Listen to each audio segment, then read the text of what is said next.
एक बार गौतम बुद्ध अपने शिष्यों के साथ बैठकर उन्हें कुछ समझा रहे थे।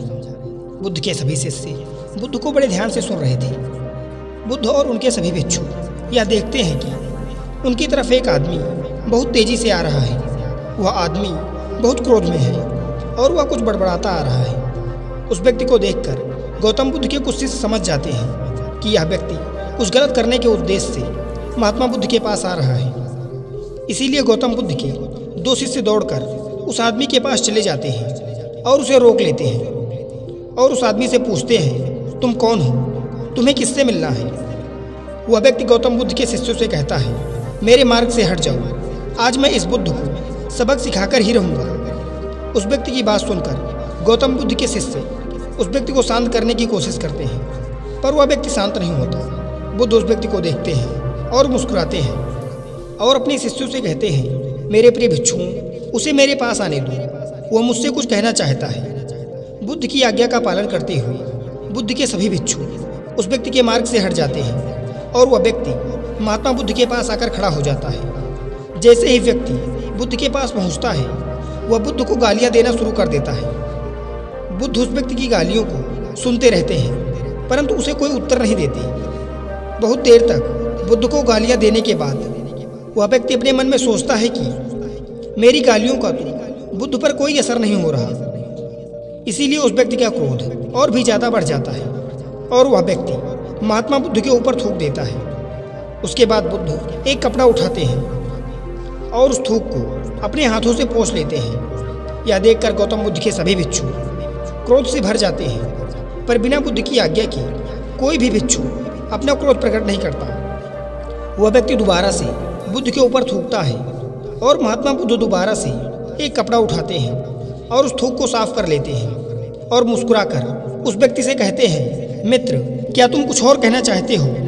जैसे ही वह व्यक्ति बुद्ध का यह प्रश्न सुनता है, वह व्यक्ति भीतर तक हिल जाता है और वह व्यक्ति महात्मा बुद्ध को कोई उत्तर नहीं दे पाता और तुरंत वहाँ से चला जाता है। बुद्ध के सभी भिक्षुओं के मन में यह प्रश्न होता है कि उस व्यक्ति ने बुद्ध का इतना अपमान किया, लेकिन बुद्ध ने यह क्यों कहा कि वह कुछ और कहना चाहता है। सभी भिक्षुओं में से एक भिक्षु बुद्ध से कहता है, आपने उस व्यक्ति से यह क्यों कहा कि वह कुछ और कहना चाहता है, जबकि यह तो स्पष्ट था कि वो व्यक्ति यहाँ कुछ कहने नहीं बल्कि आपका अपमान करने आया था।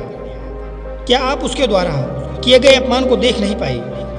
महात्मा बुद्ध मुस्कुराते हैं और अपने सभी भिक्षुओं से कहते हैं, मेरे प्रिय भिक्षुओं, अपमान और सम्मान उसे नजर आता है जो इन दोनों से चिपके हुए होते हैं। मैं इन दोनों से भी ऊपर उठ चुका हूँ, इसीलिए अपमान ना तो मुझे परेशान कर सकता है और ना ही सम्मान मुझे प्रसन्न कर सकता है।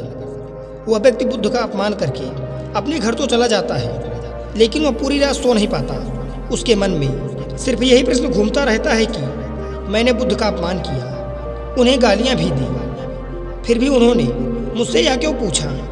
क्या मैं कुछ और कहना चाहता हूँ, जबकि मैं तो वहाँ कुछ कहने नहीं बल्कि उनका अपमान करने गया हुआ था।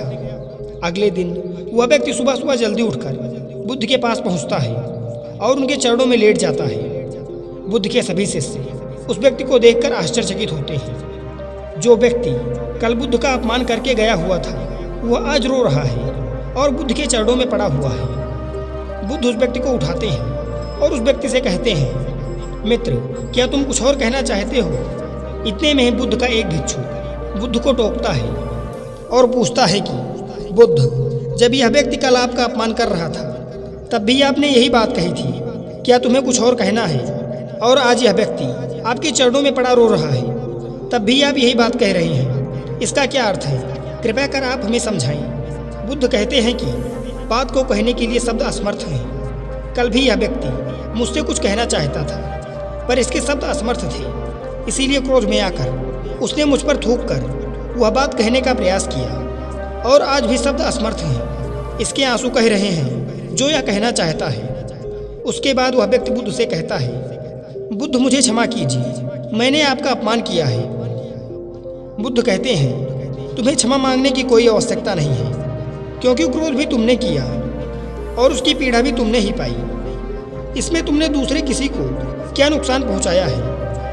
बुद्ध अपने सभी भिक्षुओं और उस व्यक्ति से कहते हैं कि क्रोध जलते हुए अंगारे की तरह है, जिसे हम अपने हाथ में पकड़ते हैं किसी और पर फेंकने के लिए, और सर्वप्रथम उस अंगारे से हमारा ही हाथ जलता है। इसीलिए हमें अपने जीवन में सदा ही क्रोध से दूर रहना चाहिए। धन्यवाद।